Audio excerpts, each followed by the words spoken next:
Yo, I had to step away from the world for a minute, man.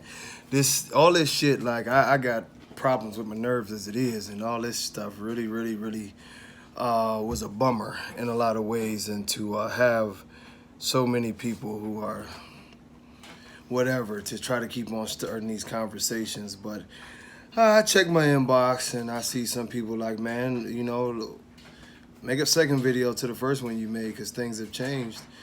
And I'll tell you this. Patrick Henry said, give me liberty or give me death. Actually, he took that quote from, I think, someone in Scotland or something like that during one of their revolutions. But anyway, that quote is often attributed to being the quote behind the Declaration of Independence. The Declaration of Independence is, like I say, liberty and justice for all, every one of us, And in these times right now, what we do see riots, which we've all often seen riots, you know what I mean? We see looting, which I don't agree with. I feel like that's not the cause, you know what I mean, that we're fighting for, but it's a symptom. It's a symptom of a systematic illness that this country faces. And until people are willing to open up their eyes and open up their ears to the struggles of others and the lack of justice for all, it's going to continue.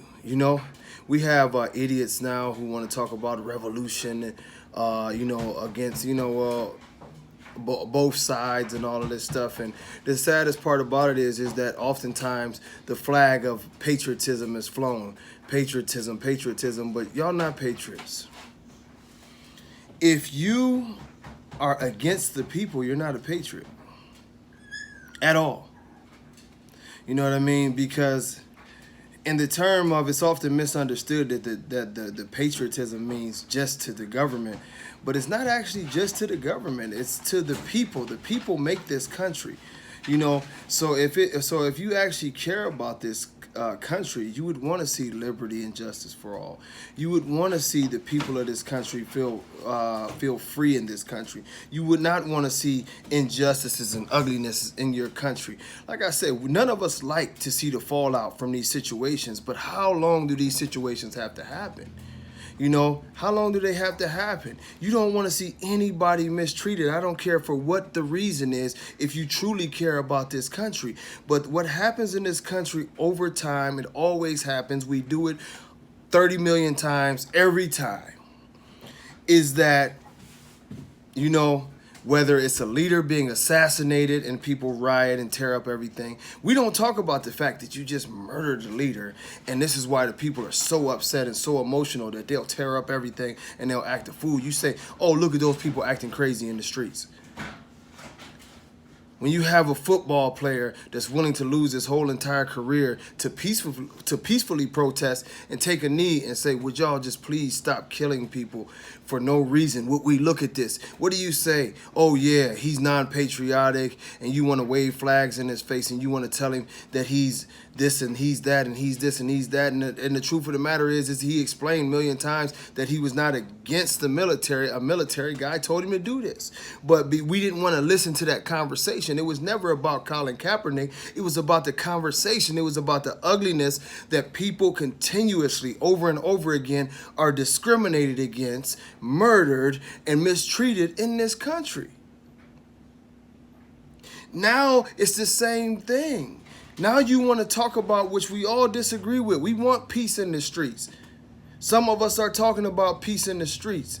But the one thing about it is it's like a child who is never listened to. Eventually they're going to do something extreme and they're going to bang on the door and they're going to say, can you hear me now?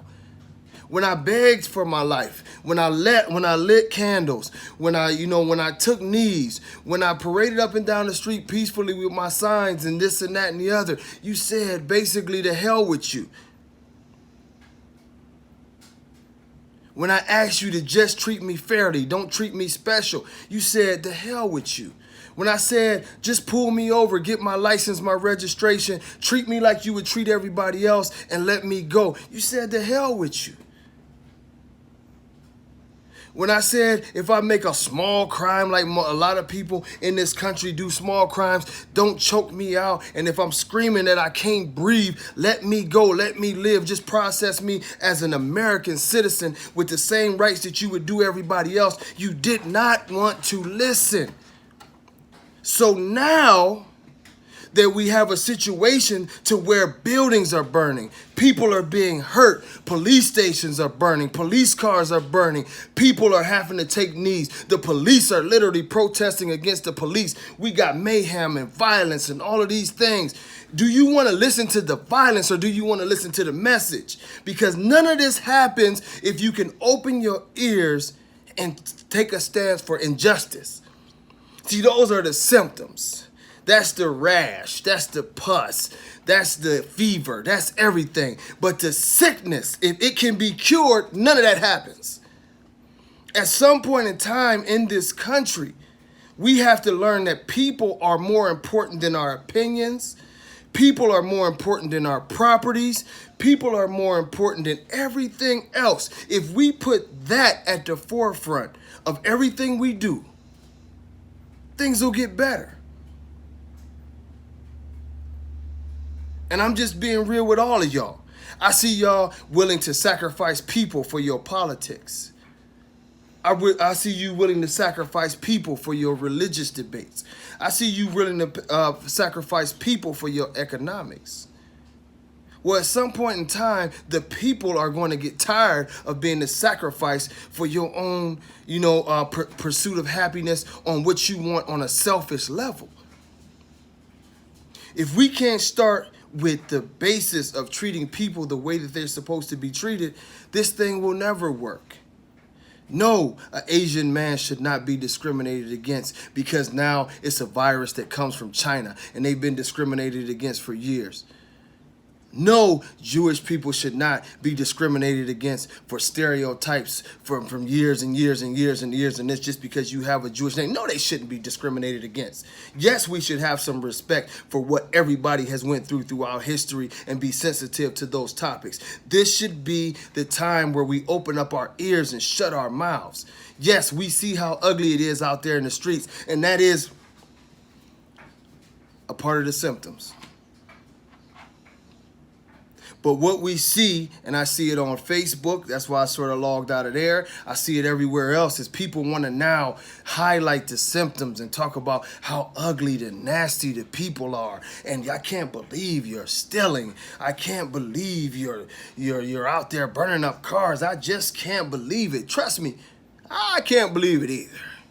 But at the same time, I do understand that in a pecking order, even in a judicial system, the pecking order goes like this. If I go out there and I burn up my neighbor's car, I might end up in jail. I might do a few months in jail for my arsenic ass. If I go over there to my neighbor's house and steal his lawn chairs or steal whatever, I'm probably going to go to jail for stealing and burglarizing for a few years, maybe, or less than that. But if I go over there and I put my knee on the throat of my neighbor and take his life, you will not see me again. It's a pecking order to this. Treat the cause. Treat the illness. Let's not focus on the symptoms. As we go down our pecking order, if we push for police reform, if we push for more equal civil liberties in general being enforced, because in writing it says it's supposed to be that way, but many times it's not enforced that way. If we push for equality, all of you patriots, equality, the main word y'all like to use, liberty and justice for all. If we push for those things, all of these symptoms will vanish. You cure the illness. If you're the great patriot that you claim to be, America is sick. You love America. America is very sick, and you see the symptoms of it. So instead of pointing your finger at the symptoms, pointing your finger at the people who have been mistreated, pointing your fingers at the people who, some people are not even mistreated, they're just tired of it. Because we see just as many white people out there that are tired of this too. Treat the symptom. Cure cure the illness, if that's what you want to do. If you want to see peace in these streets, if you want to see a better country, which we all do, it's time for people to take a look at their own behavior and stop playing the victim role when this thing explodes in all of our faces. Like I say, I know I'm going to rub y'all a lot of the wrong way, but America needs to take a strong look at itself. You elected a president who ran on a racially charged campaign. It's been nothing but hatred, constantly. We don't even hold politicians accountable because we're so busy trying to be involved in politics. We'll turn the blind eye to all of the nonsense they do, and I don't care. I don't believe in either party because all I see is a bunch of rich people screwing over the people. When I say power to the people, I mean all people, because the people of the United States are being screwed over by the authority in most cases. We've allowed so much to carry on in this country that now the sickness is overwhelming.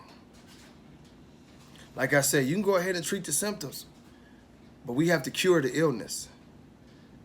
It's one love. I don't care what color you are. I don't care what gender you are. I don't care what sexuality you are. Ain't none of that my concern. Are you a good person? Good people get together, make a better country, make a good country. Until we can focus on what truly matters and stop making excuses to hide the fact that we don't want to change, there'll be no change. That's how I feel about that, y'all. Y'all stop requesting these videos, getting my blood pressure up. Much love. We're going to talk some dogs next. Peace.